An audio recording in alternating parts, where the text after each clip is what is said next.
Douthat State Park is cool because there's a history behind it and there's a story to tell.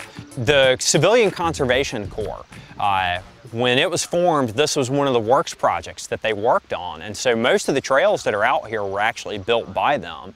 You know, it's kind of a cool thing that this was a project to put people to work at a time when people didn't necessarily have jobs, and here we are now, 70 or 80 years later, and we're talking about mountain biking on these trails.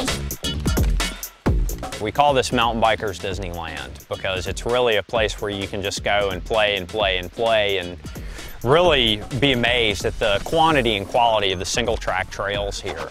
Trail that we rode today, which is called the Mountaintop Trail, goes along the top of one of the ridges.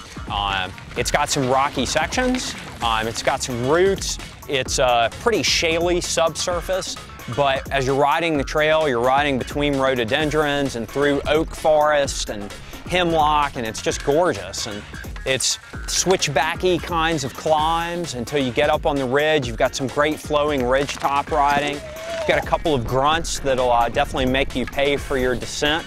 And you've got a screaming descent off the mountain. It gives you a real taste for what the riding here is like. Virginia has hundreds of thousands of acres of national forest land. So we've got a lot of existing trails that are now open to bikes. And the Appalachians are an extremely old mountain chain. So they tend to be very rugged. The mountains themselves tend to be pretty rocky terrain. So we're known for pretty rocky riding.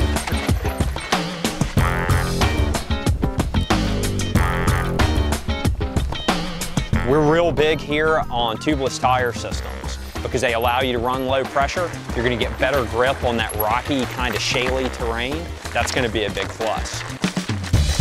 Just by nature of terrain, the trails that are closest to this lake and down at the bottom of the bowl are going to be a little bit easier. As you get higher and higher up on those mountains, obviously the physical difficulty increases, but so does the technical difficulty of the trail. Douthat State Park in Southwest Virginia. The difficulty levels here range from beginner, intermediate, all the way up to advanced. All the trails here are extremely well marked. They're actually rated for difficulty, they're color coded for blazings, and they list trail distances not only on the map, but on the trail size. If you haven't been to Douthat, you should get in your car right now and come.